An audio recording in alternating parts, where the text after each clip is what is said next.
volta ao Sinapcast, o podcast da Sinapsis Inovação em Energia. Essa iniciativa tem por objetivo unir especialistas da Sinapsis Energia junto a parceiros e amantes do setor energético, a fim da gente discutir aqui um pouquinho sobre os principais temas que estão moldando aí o futuro de distribuição de energia no Brasil e no mundo. Eu sou Jennifer Tartarini e juntos estaremos nessa jornada de conhecimento. E agora a gente vai falar nesse bloco sobre um assunto muito bom, mercado de produtos no setor de energia, ecossistema de inovação do setor elétrico. Começa Daniel Duarte falando pra gente o que é, afinal de contas, inovação. Olha, eu entendo inovação como o ato de associar valor à criatividade, né? Eu acho que a gente tem aí inclusive, né, na história do setor, a gente tem um programa, como a gente falou em outros episódios, tem um programa estabelecido de pesquisa e desenvolvimento da ANEEL, que já completa aí 25 anos, né? E sempre foi focado em pesquisa e desenvolvimento mesmo, né? E que recentemente, numa reestruturação, associou-se o I ao plano. Então agora é um programa de PDI, né? Que é de pesquisa, desenvolvimento e inovação. Justamente trazendo essa ideia de, a partir da criatividade, da criação, da originalidade que caracteriza um projeto de pesquisa, você conseguir, a partir daí, gerar valor com aquilo que foi criado, né? Então, eu entendo isso. Você tem países no mundo que são muito bons em inovação, mas não necessariamente países criativos ou que investem tanto em pesquisa. E vice-versa também. Você pode gerar muita pesquisa, que é um sentimento que gerou-se por um tempo no setor, inclusive, gerar muita pesquisa que depois vai para a gaveta e não se associa um valor àquilo, né? Não se dá escala para aquilo, sabe? Então, eu vejo inovação sobre essa perspectiva, assim, sabe? Muito bacana. Daniel Duarte, diretor executivo aqui da Sinapsis Energia, muito bem colocado. Existe uma tese, Marcelo, da Sinapsis Energia, a tese de inovação, qual seria? Olha, a gente entende esse processo de inovação. Nós trabalhamos com projetos de pesquisa e desenvolvimento ANEEL desde nossa fundação. Quer dizer, a gente já vinha fazendo isso antes disso e continuamos fazendo quando a gente trabalhou.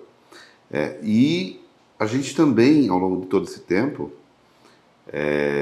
com essa reestruturação também do PDI, que é uma coisa que a gente já vinha trabalhando antes até da reestruturação, a nossa tese é que a gente tem que usar esses recursos de inovação que são disponibilizados pelas empresas para ajudá-las a transformar, como o Daniel falou, em valor através de produtos, né? Então, seja incorporando novas funcionalidades dentro dos nossos produtos, seja desenvolvendo produtos novos, inclusive, né, que fogem da nossa cadeia aí de produtos envolvendo o SnapGrid, mas nós fizemos projetos onde a gente desenvolveu plataforma de comercialização inéditas aí, peer-to-peer, de hidrogênio para mobilidade elétrica, né? Mas principalmente pegar esse recurso, né? Aplicar esse recurso no desenvolvimento de ferramentas, né? Que possam trazer valor para o setor, atuando em processos importantes, processos de engenharia, outros tipos de processos, né? Mas a gente tem um foco bastante grande nos processos de engenharia, para que depois seja levado também a outras empresas, aí não mais como um produto de pesquisa, mas como um produto já estabelecido e consolidado no mercado. Bacana.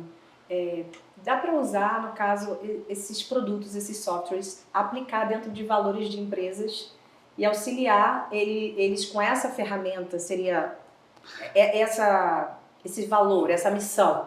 Isso, quer dizer, você, por exemplo, nós estamos trabalhando num projeto com a Copel, por exemplo, onde a gente está dentro do planejamento de toda a expansão, tratando com uma série de automatizando uma série de processos, seja para análise de expansão na média tensão, seja da expansão na baixa tensão também, né?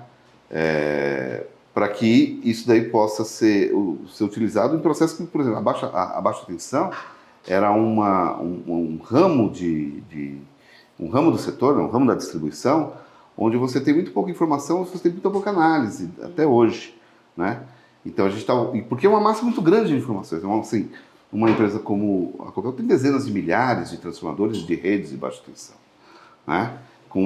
Às vezes com pouca visibilidade, né, do que está acontecendo ali, né? Com geração distribuída, você começa a ficar um pouco mais a necessidade de você, por exemplo, olhar níveis de tensão, olhar níveis de carregamento, né? Carregamento de transformadores, né? Então a gente está para tratar então dezenas de milhares de redes, você não consegue olhar uma a uma, às vezes como você pretendia ou tenha um diagnóstico na média tensão. Você tem que olhar isso de forma automática, usando processos de inteligência artificial, de regras, de robotização, né, para poder dar um panorama melhor do que está acontecendo nesses segmentos de rede. A gente tem projetos também com outras empresas, como a gente desenvolveu produtos com a energia, a gente tem desenvolvendo produto novo também na área de proteção, né, proteção de sistemas, né, como que eu dimensionar e julgar melhor como que está a proteção do sistema elétrico, né, junto com o CPFL. Então nós estamos dentro das empresas que são nossos clientes também, confiam na gente para desenvolver os produtos, né? Nós temos uma gama aí de experiências onde cada vez mais os projetos que a gente fizer vão servir para que sirvam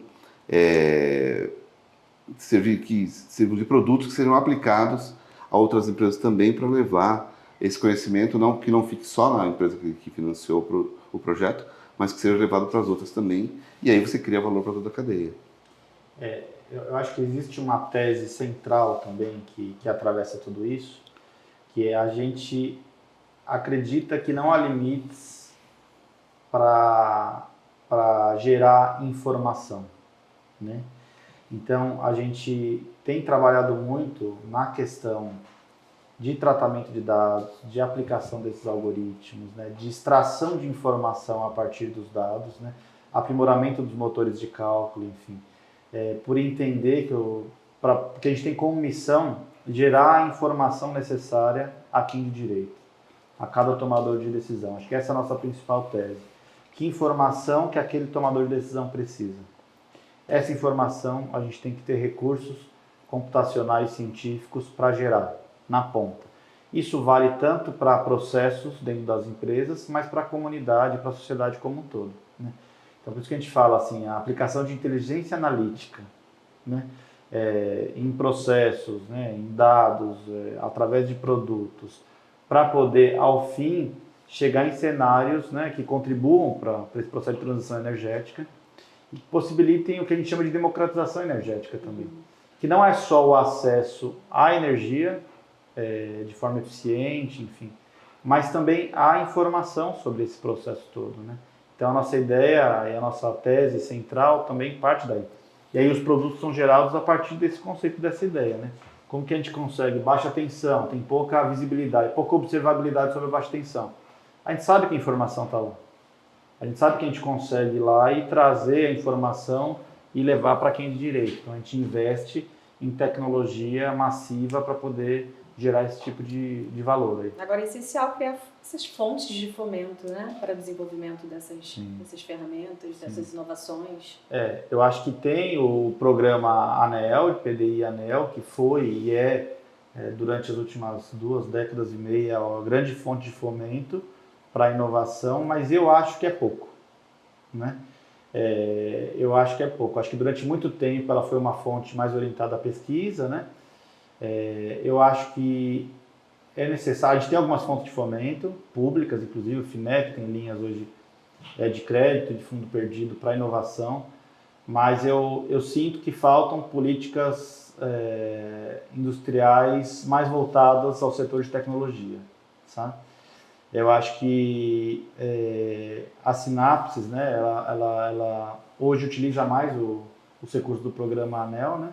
Mas quando a gente abre o leque e vai atrás de outras fontes de fomento, a gente percebe que elas são mais escassas, assim. São às vezes muito mais concentradas em alguns outros segmentos da economia, né? Mas na área de tecnologia em si, hoje acho que o Brasil ele é muito mais consumidor, né, do que produtor de inovação tecnológica nesse sentido. o que é algo a se pensar, uma vez que é o país que mais consome esse tipo de tecnologia, um dos países que mais consome esse tipo de tecnologia, né? Então, quando a gente pensa até em agenerativo, esse tipo de tecnologia, né?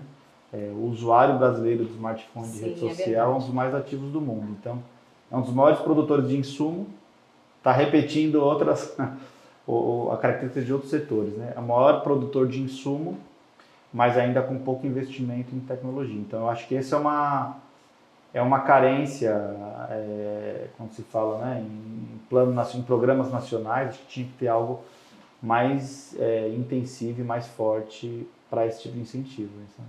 É uma coisa a se pensar, né? Marcelo, fala um pouquinho agora também sobre as demandas de produtos no cenário de transição energética. O que você tem a dizer sobre isso? Não, nós temos desafios para as distribuidoras especificamente, né, que é um pouco mais os nossos assuntos, né? Nós temos desafios bastante fortes, principalmente na questão de desafios presentes e desafios futuros também, tá? Um dos desafios enormes que nós temos hoje são desafios em relação à geração distribuída, né? Por uma série de razões, houve um aumento muito grande de geração distribuída, né? Tanto em relação a incentivos que houve, setoriais para isso, quanto também o barateamento da tecnologia, e muitas áreas, ou vários estados do Brasil, com muita demanda por incorporar geração distribuída no sistema. Os consumidores querem incorporar geração distribuída, querem gerar sua própria energia, né, incorporar isso no sistema. Então a gente tem visto uma dificuldade muito grande das empresas de estarem lidando com isso, né, fazendo análises, quer dizer, a demanda é muito grande por isso, de algo que não estava acostumado, que elas não estavam acostumadas com isso. Então existe uma série de demanda por entender se as redes estão preparadas para isso, se há uma demanda muito grande. Nós conversamos recentemente com uma empresa que tem 6 mil pedidos por mês, né? Como que ela vai dar vazão a fazer análise de todos esses, né? Muitos deles nem são analisados hoje ainda, né? Então a gente tem lançado no mercado produtos que ajudam as distribuidoras a entender como isso funciona, desde o cálculo da capacidade de acomodação, seja de uma geração, seja de uma carga, e com isso apresentando mapas para o consumo interno ou até para apresentação para o consumidor, seja também na análise de forma mais automática, usando algoritmos também de capacidade de acomodação, para quando vier um pedido de um cliente, você poder fazer uma análise técnica mais expedita, mais rápida, né, mais automatizada desse processo, né, porque muitas delas poderiam ser realmente analisadas de forma bastante rápida e deixando só uma pequena parte para serem analisadas de forma mais detalhada pelos analistas que podem usar, por exemplo, o Snaplead para isso. Então, é um produto que a gente tem, que a gente chama de Cordel Conecta, a IGDIS, né, são 2 produtos para isso. E olhando mais para o futuro, a gente vai ter por exemplo, a questão da mobilidade elétrica, que é uma questão que vai ser incorporada no sistema de distribuição também, que é uma carga bastante diferente, né? Que tem um comportamento às vezes errático, né? E dependendo do tipo de carregamento, se carregamento de mobilidade mais pesada, deve ser carregado à noite. Então, dependendo do tipo de carregamento, pode ter problemas na rede, né? Problemas na gestão da rede. Então a gente tem que entender como que isso vai funcionar. Nós estamos desenvolvendo aqui, por exemplo, algoritmos que preveem a entrada de novos veículos, né? Novos veículos elétricos, quantos que vão entrar e como vai ser o comportamento deles e como que isso vai impactar na rede. E como aí, a partir disso, a distribuidora ela pode fazer processos de gestão, seja incentivando o consumidor com tarifas ou com outro tipo de incentivos, né, a carregar a mobilidade elétrica, os veículos elétricos, nos horários mais interessantes para a gestão da rede, seja quando tem muita geração de dia, né, seja na madrugada quando tem menos carga, né? Então, esse tipo de ferramentas vão ser necessárias para trabalhar mais na gestão. Outra coisa que são também, não necessariamente produtos nossos, né, mas que as empresas têm utilizado bastante, são sistemas de gestão avançada do sistema, né, e gestão também avançada do sistema de medição, né, que, na verdade, a gente consome muito dos dados que são trazidos por esses sistemas, que é o ADMS, o MI, e a gente traz isso para as nossas ferramentas, como o Daniel disse, de inteligência analítica, para ir usar os mais variados setores, né? Seja em qualidade de energia, seja em gestão de ativos, seja no planejamento da expansão, seja na operação, né? Em processos que a gente possa, na gestão de perdas, né? De perdas técnicas, gestão de perdas não técnicas também, usar essas informações desses grandes sistemas que gerenciam medidores de inteligência, ou que gerenciam a operação da rede, com automação da rede também, trazer isso para que a gente consiga fazer análise e aí os produtos nossos do futuro vão ser produtos que vão usar todas essas informações para trazer mais insights para as empresas nos seus processos. Você estava até falando de pegar o gancho da mobilidade, né? Sim. Já é muito comum aqui em São Paulo. Lá no Rio, eu sou do Rio, eu não vejo, não costumo ver. Existem algumas estatísticas aí que avançam nesse mercado de mobilidade que já é real, mas precisa se expandir um pouco mais, né?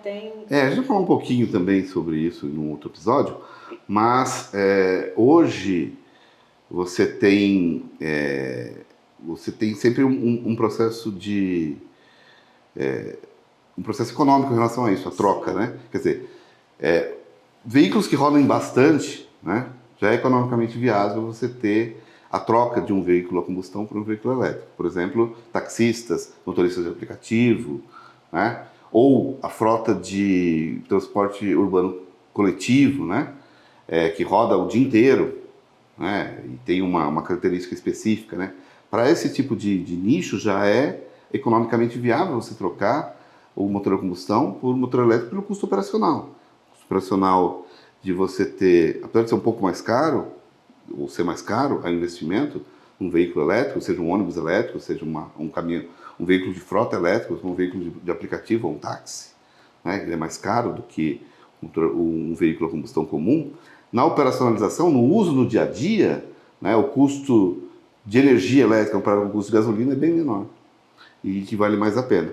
Então existe já, talvez no Paraná, que tem um ICMS, um PVA e ICMS um pouco menor, a gente tem muitos exemplos de motoristas de aplicativos. Eu recentemente estive lá em Curitiba e a gente, de 4 transportes que eu peguei, metade foram de veículos elétricos, né? Isso exige um desafio muito grande de criar uma estrutura própria para isso, né? Nós estamos fazendo análises aqui, por exemplo, ajudando organismos internacionais a como planejar a infraestrutura de carregamento de frotas imensas. Por exemplo, São Paulo tem 14 mil ônibus, né? Como planejar o carregamento de uma frota dessas. O Rio deve ter mais uns 5, 6 mil, Belo Horizonte outros 2, 3 mil, Curitiba, todas as grandes cidades têm frotas imensas de ônibus, né? Frotas bastante grandes que têm uma tendência a serem convertidas para o modal elétrico, né? Até porque há um ganho muito grande, não só em termos operacionais, um ganho na saúde da população também, né? Com emissão zero, né? Você não tem mais emissão de gases, coisas do gênero. E a gente tem trabalhado em como acomodar, primeiro como entender como isso vai funcionar, né? Como que vai ser essa questão do carregamento, como vai ser o comportamento desse carregamento desses veículos, onde eles vão estar, né? Vão ser nas residências, vão ser em lugares públicos, vão ser em hubs de carregamento, né? E como que isso vai, como que a rede elétrica está preparada para absorver esse impacto, né? Esse impacto todo. Complementa um pouquinho sobre essa questão que está falando, Ida.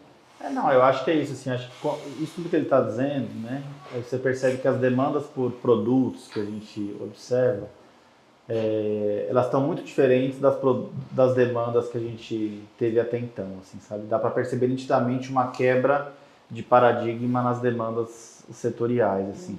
E são todas demandas com alto uso intensivo de dados, né, quer dizer, tudo isso envolve toda uma cadeia de gerenciamento de rede, gerenciamento de sistema, que depende fundamentalmente de dado, de informação, e que impacta modelo de negócio também, né?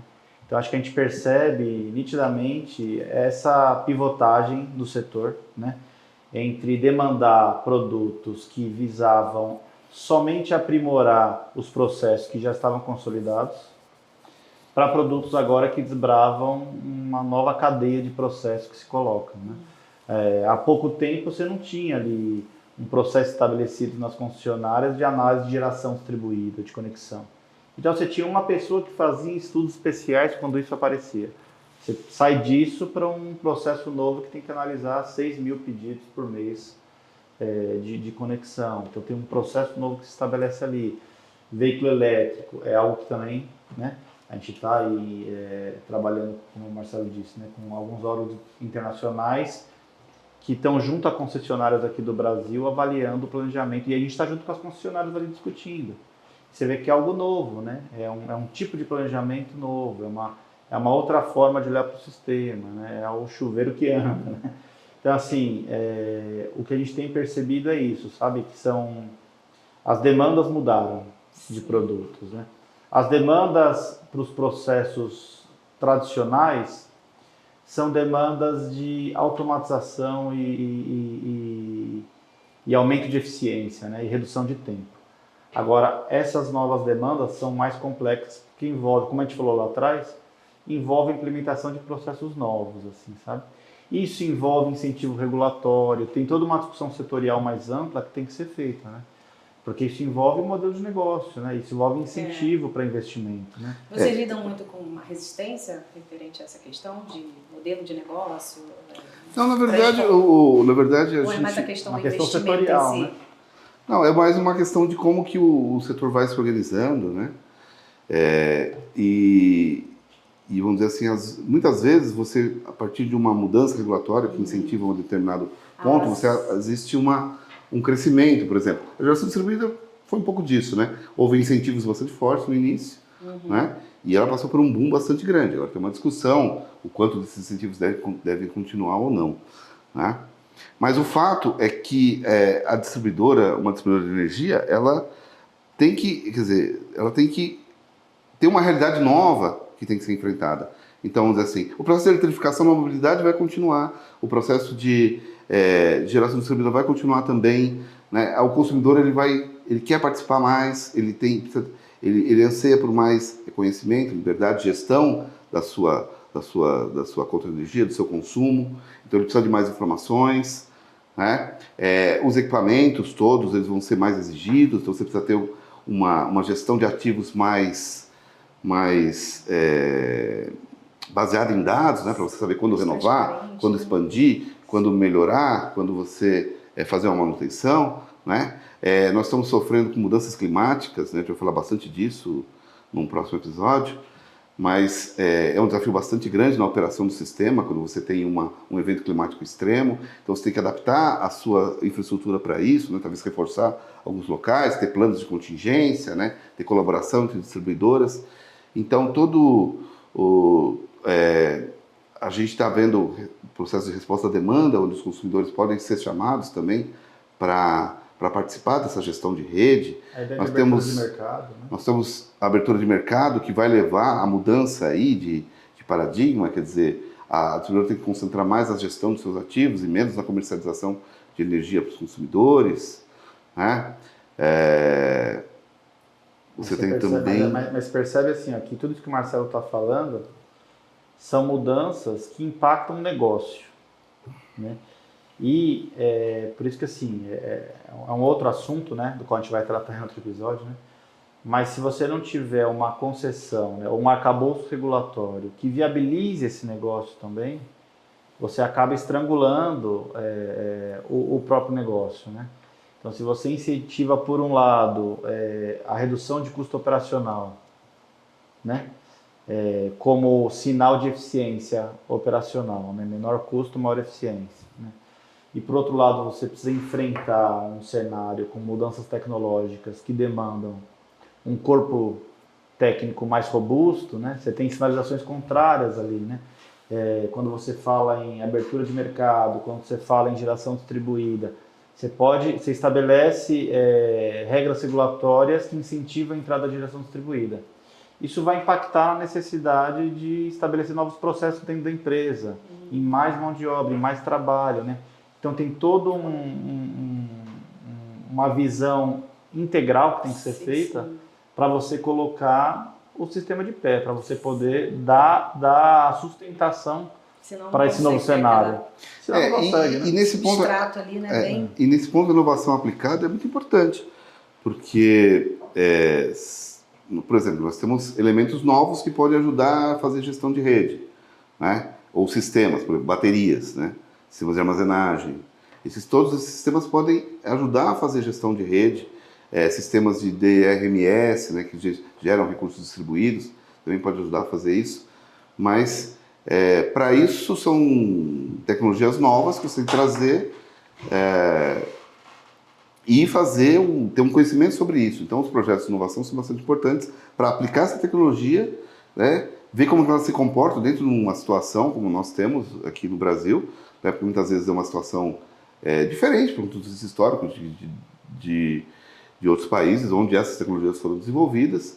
Então, você precisa desenvolver, primeiro, processos nacionais que possam gerenciar o uso dessas tecnologias no sistema, né, e depois processos de aplicação também, e aí ferramentas que possam ajudar a distribuidora a aplicar de forma mais correta essas novas tecnologias também, de gestão de rede, de armazenagem, de automação, né? Quer dizer, nós trabalhamos com sistemas de automação hoje que são sistemas de self-healing, por exemplo, onde se você ocorre um defeito, um alimentador ele consegue socorrer o outro, né? Mas a gente tem que olhar não somente esses sistemas têm que se expandir não somente para 2 alimentadores, mas para uma coisa mais sistemática, uma subestação, né? uma visão um pouco mais... E o que a história setorial tem também mostrado é que tropicalizar soluções de fora para um setor com as especificidades, né,